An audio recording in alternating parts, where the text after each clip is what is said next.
સૌને મારા જય ભગવાન, જય પરમાત્મા, જય આઈ છે, જય હિન્દ, જય ભારત. અમુક એવા ચહેરા હોય, અમુક એવા નામ હોય જેને આપણે ઓળખતા હોઈએ તો ના પણ હોઈએ.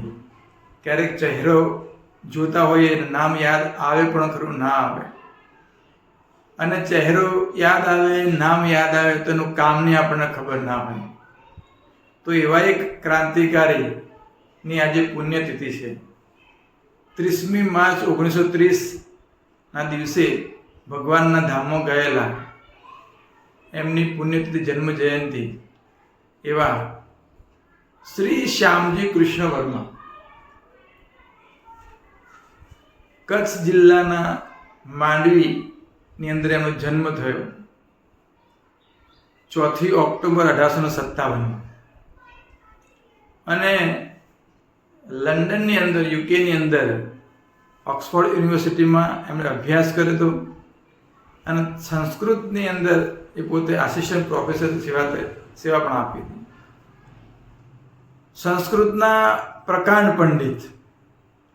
મિત્રો, એ માત્ર પ્રોફેસર નહીં પણ એક પ્રબળ ક્રાંતિકારી, જોરાવર ક્રાંતિકારી, અને સાથે સાથે વકીલ અને પત્રકાર પણ ખરા. હું પ્રબળ અને જોરાવર એટલા માટે કહું છું કે જે દેશ ઉપર અંગ્રેજનું શાસન હોય અને એ જ દેશનો વ્યક્તિ, એ જ દેશના મહાનુભાવ એ ઇંગ્લેન્ડમાં રહી, યુકેમાં રહી અને સ્વતંત્રતા માટેની જો વાત કરતા હોય, કામ કરતા હોય અને પ્રવૃત્તિઓ કરતા હોય ને, એટલે બાહોશ કહેવાય. શ્યામજી કૃષ્ણ વર્માએ છે ને, એ ઇન્ડિયા હાઉસની સ્થાપના કરી હતી. એમણે કયા કયા કામ કર્યા હતા એ બરાબર સમજી લઈએ ને તો આપણને એમ થાય કે આવા બી ક્રાંતિકારીઓ આપણા દેશની અંદર થઈ ગયા. ઇન્ડિયા હાઉસની સ્થાપના કરી. કેમ કરી? કે જે લોકો ઇંગ્લેન્ડમાં આવી અને ક્રાંતિકારી પ્રવૃત્તિ કરવા માંગતા હોય એમના માટે રહેવાની વ્યવસ્થા કરી હતી. ઇન્ડિયન હોમ રૂલ સોસાયટીની સ્થાપના કરી હતી. એ આઝાદીના પ્રચાર કરવા માટે, આઝાદી સ્વરાજ મેળવવા માટે અને બ્રિટિશ વિરુદ્ધ આઝાદીનો પ્રચાર કરવા માટે આવી સોસાયટી સ્થાપના કરી. ધ ઇન્ડિયન સોશિયાલિસ્ટ નામનું એક સામયિક માસિક પત્રક બહાર પાડ્યું હતું. ઇંગ્લેન્ડમાં રહેવું અને છતાં પણ ભારત દેશની સ્વતંત્રતાની જે કામ કરવું ને એ બહુ અઘરું છે. આજે તો લોકશાહી દેશની અંદર પણ કેવું થાય છે કે ભાઈ શાસક પક્ષ લોકશાહી દેશ હોય, આપણા સરકારના પ્રતિનિધિ હોય. લોકશાહીમાં તો શું હોય, આપણા પ્રતિનિધિ તરીકે કામ બધા કરતા હોય. રાજા તો આપણે છીએ, એ તો મંત્રીઓ છે, એ તો આપણા પ્રતિનિધિ છે, આપણા મંત્રીઓ છે. આ સમયમાં પણ આપણે એ પક્ષ વિશે, શાસક પક્ષ બોલવું હોય, કે એમની કોઈ નીતિની, એમને આપણે નીતિ ગમતી ના હોય, એની વિરોધ કરવો હોય ને તો આપણને બીક લાગે. ત્યારે આ તો અંગ્રેજના દેશમાં જઈ અને સ્વરાજનું કામ કરવું એટલે બહુ મોટી વસ્તુ છે. એ જુનાગઢની અંદર, જુનાગઢ રિયાસતના દિવાન તરીકે એમણે કામ કર્યું હતું. એમની ઈચ્છા એવી પણ હતી કે ભાઈ મારા અસ્થિ છે એ મારા દેશની અંદર લાવવામાં આવે. તો એમનું સ્વપ્ન હતું, ઈચ્છા હતી ને, એ આપણા હાલના વર્તમાન વડાપ્રધાન નરેન્દ્રભાઈ મોદીએ એ કામ પૂરું કર્યું. 2003ની અંદર એમના અસ્થિ અહીંયા ભારતમાં લાવવામાં આવ્યા હતા, અને માંડવીની અંદર